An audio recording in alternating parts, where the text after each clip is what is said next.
বাংলাদেশে হিন্দুদের উপর লাগাতার আক্রমণের অভিযোগ উঠছে। একই সঙ্গে সে দেশে হিন্দু মহিলাদের উপরেও অত্যাচার চলছে বলে অভিযোগ। এরই মাঝে বাংলাদেশি এক হুজুর মুফতি আমির হামজার মুখে শোনা গেল ভারতীয় অভিনেত্রীর মুখের আদলের প্রসঙ্গ। বিশ্বের সমস্ত দেশের মধ্যে সবচেয়ে সুন্দর মুখ কার তা সরাসরি বলতে শোনা গেল বাংলাদেশি ওই হুজুরকে। এক জায়গায় বক্তব্য রাখার সময় তিনি বলেন, রশিকা মান্দারা নাম শুনেছেন? চেহারা কাটিং এ এখন পৃথিবীতে ১ নম্বরে আছেন।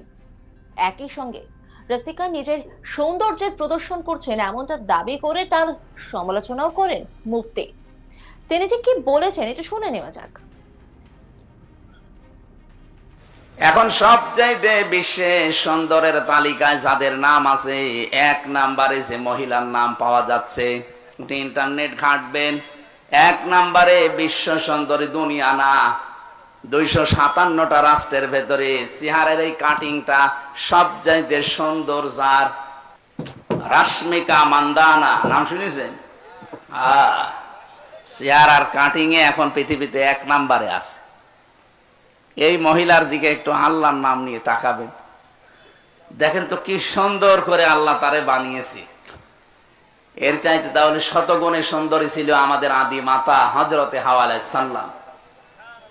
কি বানিয়েছিলেন আল্লাহ তাকে। ২ নম্বরের নাম পেয়েছে হযরতে জুলাইখা, ইউসুফ নবীর স্ত্রী। ৩ নম্বরে নাম পেয়েছে ইব্রাহিম নবীর বড় স্ত্রী হযরতে সাহারা রাদিয়াল্লাহু তাআলা আনহু সারা। ৪ নম্বরে আমাদের নবী মুহাম্মদ রাসূলুল্লাহর ছোট মেয়ে হযরতে ফাতিমাতুজ জোহরা রাদিয়াল্লাহু তাআলা আনহা। এত সুন্দর করে মানুষকে আল্লাহ বানিয়েছিলেন, মেয়েদের ভেতরে ৪ জনকে। সৌন্দর্য যদি প্রদর্শনের বিষয় হতো, এনারা বিশ্ব সুন্দরী হয়ে সারা দুনিয়ায় চেহারা দেখিয়ে বেড়াতেন।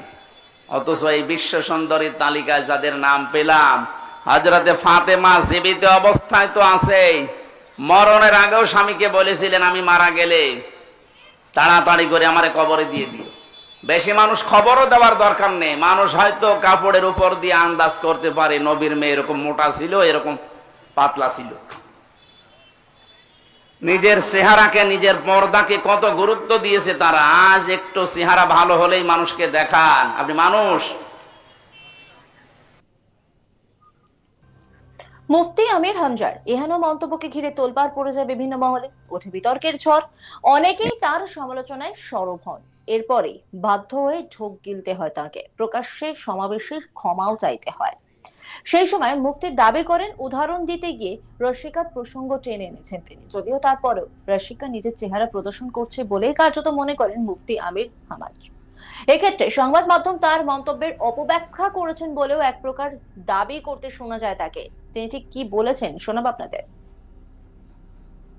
এই যে একজন নায়িকার নাম সেদিন মনে হয় পাবনা না কোথায় যেন,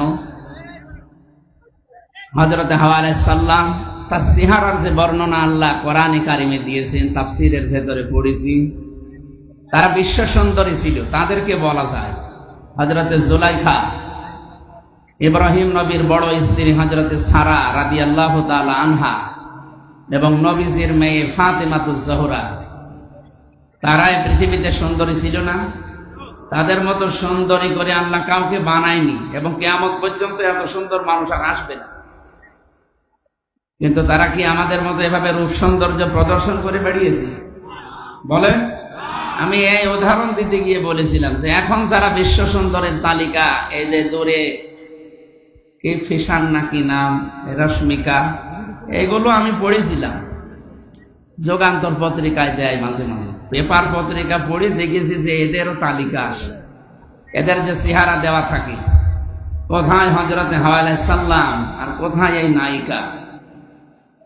ওদের তুলনায় তো কিয়ামত পর্যন্ত কেউ এরকম সুন্দরী আল্লাহ পাঠাবে না। এদের দেখেই মানুষ পাগল হয়ে যাচ্ছে এখন। হযরত হাওয়া আলাইহিস সালামকে আদম আলাইহিস সালাম দেখেছিলেন সর্বপ্রথম, তিনি তো প্রথমে তাকিয়েছেন এবং ধরতে গেছেন। আমি এই উদাহরণটা ওই জায়গা থেকে বলেছিলাম। তারা আগে নেই পরে নেই, উল্টা পাল্টা করে মিডিয়া ট্রল করে, কারণ যত রকমের আগে নেই পরে নেই, মাঝখান থেকে একটা কথা জুড়িয়ে মানুষকে কালার করে, এরা মানুষের চরিত্র হনন করে। আর পৃথিবীতে সবচাইতে বড় গুনাহ এটা। প্রসঙ্গত গত কয়েকদিন ধরে ভারতের বিরুদ্ধে লাগাতার মুখ খুলছেন বাংলাদেশিদের একটা অংশ। কখনো 4 দিনের মধ্যে কলকাতা দখল করে নেওয়ার হুঁশিয়ারি দেওয়া হচ্ছে, তো কখনো আবার ভারতকে ভেঙে টুকরো টুকরো করে দেওয়ার হুমকি দেওয়া হচ্ছে। এমনকি বাংলাদেশিদের কেউ কেউ তো আবার দাবি করছেন বাংলাদেশের সঙ্গে বাণিজ্য বন্ধ করলে আদতে নাকি ক্ষতি হবে ভারতেরই। আর এই সবেরই মাঝে এবার বাংলাদেশি হুজুরের নিশানায় পড়লেন ভারতীয় অভিনেত্রী।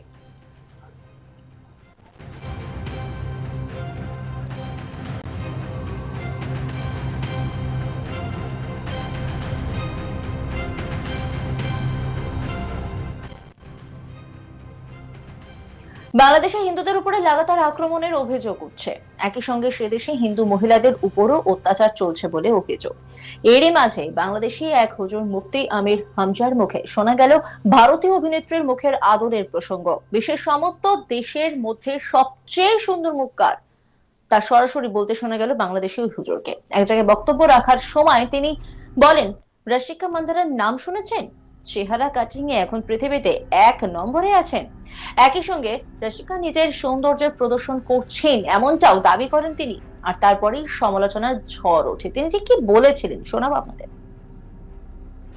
এখন সবচাইতে বিশ্বে সুন্দরের তালিকায় যাদের নাম আছে 1 নম্বরে যে মহিলার নাম পাওয়া যাচ্ছে, ইন্টারনেট ঘাঁটবেন, 1 নম্বরে বিশ্ব সুন্দরী দুনিয়া না, 257টা রাষ্ট্রের ভেতরে চেহারের এই কাটিংটা সবচাইতে সুন্দর যার, রাশমিকা মান্দানা নাম শুনেছেন?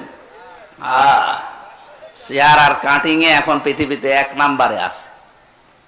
এই মহিলার দিকে একটু আল্লাহর নাম নিয়ে তাকাবেন, দেখেন তো কি সুন্দর করে আল্লাহ তারে বানিয়েছে। এর চাইতে তাহলে শতগুণে সুন্দরী ছিল আমাদের আদি মাতা হযরতে হাওয়া আলাইহিস সালাম। কি বানিয়েছিলেন আল্লাহ তাকে। 2 নম্বরের নাম পেয়েছে হযরতে জুলাইখা, ইউসুফ নবীর স্ত্রী। 3 নম্বরে নাম পেয়েছে ইব্রাহিম নবীর বড় স্ত্রী হযরতে সাহারা রাদিয়াল্লাহু তাআলা আনহু সারা। 4 নম্বরে আমাদের নবী মুহাম্মদ রাসূলুল্লাহর ছোট মেয়ে হযরতে ফাতিমাতুজ জোহরা রাদিয়াল্লাহু তাআলা আনহা। এত সুন্দর করে মানুষকে আল্লাহ বানিয়েছিলেন, মেয়েদের ভেতরে 4জনকে। সৌন্দর্য যদি প্রদর্শনের বিষয় হতো, এনারা বিশ্ব সুন্দরী হয়ে সারা দুনিয়ায় চেহারা দেখিয়ে বেড়াতেন। অথচ এই বিশ্ব সুন্দরীর তালিকায় যাদের নাম পেলাম, হযরতে ফাতেমা জীবিত অবস্থায় তো আছে, মরণের আগেও স্বামীকে বলেছিলেন আমি মারা গেলে তাড়াতাড়ি করে আমারে কবরে দিয়ে দিও। বেশি মানুষ খবরও দেওয়ার দরকার নেই, মানুষ হয়তো কাপড়ের উপর দিয়ে আন্দাজ করতে পারে নবীর মেয়ে এরকম মোটা ছিল। এরকম নজর রাখুন আজ তাক বাংলার ইউটিউব স্ট্রিমিং এ।